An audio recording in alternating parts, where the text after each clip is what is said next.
Good morning बच्चों।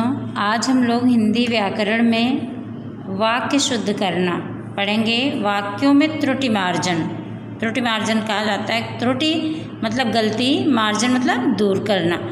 ही वाक्यों में त्रुटि मार्जन, वाक्यों में जो गलतियां हैं उसे किस तरह से दूर करते हैं। तो उसके लिए आवश्यक है कि पहले हम जानें कि किस तरह की गलतियां होती हैं। वाक्य लिखने में किस तरह की गलतियां हो जाती हैं, छूट जाती हैं, तो उनको हम किस प्रकार दूर करते हैं। तो वाक्य में देखिए, हिंदी वाक्य रचना में कई प्रकार की अशुद्धियाँ होती हैं, जैसे लिंग संबंधी अशुद्धियाँ, वचन संबंधी अशुद्धियाँ, कारक संबंधी, वर्तनी संबंधी और काल संबंधी।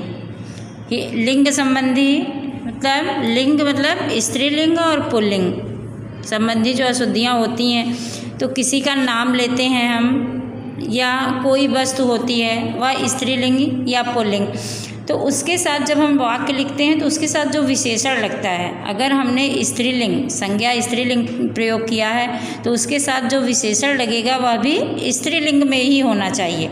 लेकिन कभी कभी ऐसा हो जाता है कि इस तरह की गलतियां छूट जाती हैं तो वह वाक्य जो है वह अशुद्ध हो जाता है। तो आज हम लोग लिंग संबंधी अशुद्धियां किस प्रकार दूर करते हैं, किस प्रकार की गलतियां हो जाती हैं उसके बारे में पढ़ेंगे। जैसे हिंदी में दो लिंग होते हैं, स्त्रीलिंग और पुल्लिंग। तो संज्ञा नाम जब प्रयोग करते हैं, किसी के बारे में जानते हैं, या कोई वस्तु है, कुछ वस्तुएं हैं कि जिनका प्रयोग स्त्रीलिंग में होता है, कुछ का प्रयोग पुल्लिंग में होता है, तो उसके साथ जो विशेषण लगा वह भी उन्हीं के अनुरूप होना चाहिए। जैसे दही खट्टी है, वैसे बोल देते हैं लोग कि दही मीठी थी, दही खट्टी थी, ऐसे सामान्य बोलचाल में तो बोल देते हैं, लेकिन जो मानक रूप होता है, मानक रूप उसे कहते हैं कि जो भाषा के विद्वानों द्वारा स्वीकार किया गया है, जो है व्याकरण की दृष्टि से जो सही है और हिंदी भाषा के विद्वानों द्वारा उसे स्वीकार किया गया है कि वही सही है, उसे मानक रूप कहा जाता है। तो मानक रूप में दही खट्टी है, दही जो है इसे क्या माना गया, पुल्लिंग। तो पुल्लिंग के साथ अगर खट्टी लगाया और खट्टी जो है वह स्त्रीलिंग है, तो इसके साथ अगर लगा दिया तो यह वाक्य जो है आपका अशुद्ध हो गया। तो दही के साथ फिर क्या लगाएंगे, खट्टा, कि दही खट्टा है जब लिखा तब यह सही हो गया कि इसके साथ जो विशेषण लगेगा वह भी उसी के लिंग के अनुरूप होना चाहिए। अब जैसे कुछ शब्द हैं तो ऐसे सुनने में और समझने में तो लगता है कि इसमें कोई भी गलती नहीं है, अगर वाक्य पढ़ते हैं तो लगता है कुछ नहीं, लेकिन नहीं, उसमें गलती होती है। ऐसी गलतियां होती हैं कि जिनको हम रोज़ की बोलचाल में तो नहीं मानते, लेकिन जो उसका साहित्यिक रूप होता है उसके अनुसार वो अशुद्ध होता है। कि जैसे महान, महान मतलब होता है श्रेष्ठ, ठीक है। तो अब लिखा गया कि आपकी महान कृपा होगी, कोई भी कार्य करने के लिए कहा गया और कहा गया कि आपकी महान कृपा होगी, तो ऐसे तो सुनने में लग रहा है कि नहीं उसने अच्छा काम किया तो इसके लिए कहा गया, लेकिन इसमें जो कृपा शब्द है, ठीक है, यह कृपा क्या है, कहते हैं ना उनकी बहुत ही कृपा हुई, उन्होंने कृपा की, तो स्त्रीलिंग है। तो जब स्त्रीलिंग है तो उनके साथ जो विशेषण लगा महान, तो महान का भी स्त्रीलिंग रूप ही होना चाहिए, और इसका महान का स्त्रीलिंग रूप क्या होगा, महती। महान का स्त्रीलिंग महती, तो यहाँ पर कौन सा विशेषण लग जाएगा, महती, आपकी महती कृपा होगी।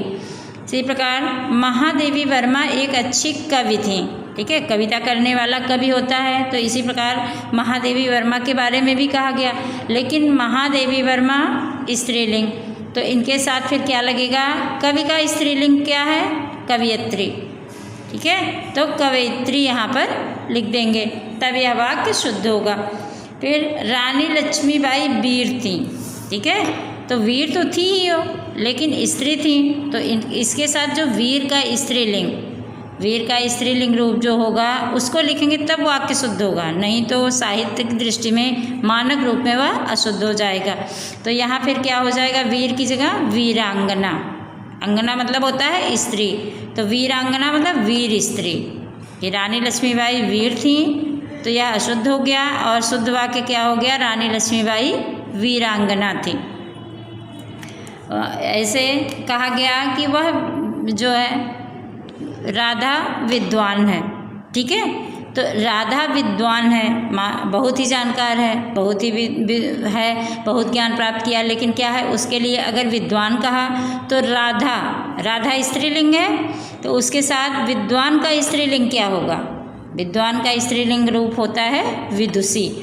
तो यहाँ पर फिर क्या लिखेंगे? राधा एक विदुषी लड़की है, राधा विदुषी है या राधा विदुषी लड़की है लिखेंगे, तब वह वाक्य सही होगा।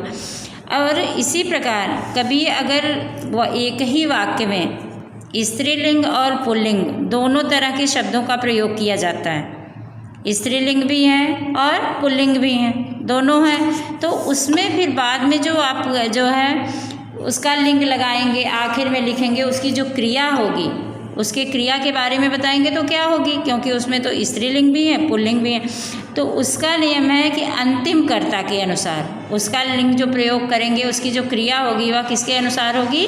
अंतिम कर्ता के अनुसार, क्योंकि दोनों लिखेंगे अगर साथ में तो किसी को पहले लिखेंगे और किसी को बाद में लिखेंगे। जैसे कि गाड़ी में 3 आदमी और 5 औरतें बैठी हैं, ठीक है, तो आदमी पुल्लिंग और औरतें स्त्रीलिंग, ठीक है। तो अगर यहाँ पर किसके अनुसार बैठी हैं लिखा गया, तो किसके अनुसार लिखा गया? औरतें लिखी गई। और अगर यही वाक्य लिख दिया जाता कि गाड़ी में 3 आदमी और 5 औरतें बैठे हैं, अगर कहा जाता तो वह वाक्य गलत हो जाता, क्योंकि पुरुष आदमी पहले लिखा गया था और औरतें बाद में थी, ठीक है। अब अगर ऐसे बैठे हैं लिखना है, तब इसका वाक्य जो है इस तरह से हो जाएगा कि गाड़ी में 5 औरतें और 3 आदमी बैठे हैं, तो फिर किसके अनुसार हुआ? अंतिम कर्ता के अनुसार। आखिरी में जो लिखेंगे उसी के अनुसार आप क्रिया लगाएंगे, ठीक है। हाँ, देखिए यहाँ पर किस तरह से दिया गया है कि जो है वाक्य में लिंग संबंधी अशुद्धियों का निराकरण मतलब दूर करना, कि आपको बताया गया है कि जिस हिसाब से जो भी वस्तु होगी, वस्तु या व्यक्ति जिसके बारे में बताएंगे तो उसका जो विशेषण होगा उसी के अनुसार होगा। कि जैसे अशुद्ध वाक्य देखिए दिया गया, मेरे पास नीला पेंसिल है, तो पेंसिल की विशेषता बताई गई कि वह कैसी है, तो यहाँ पर लिखा गया नीला, तो पेंसिल जो है यह स्त्रीलिंग है, तो स्त्रीलिंग के साथ जो विशेषण होगा वह भी नीली, यहाँ पर लिखेंगे तब वाक्य सही हो जाएगा, ठीक है। अब दही खट्टी है पढ़ा आप लोगों ने, आपकी महान कृपा जो है, ऐसे ही उसे सजा हो गया, ठीक है, तो सजा क्या है? स्त्रीलिंग, तो यहाँ पर क्या हो जाएगा? सजा हो गई लिखेंगे तब सही होगा, ठीक है।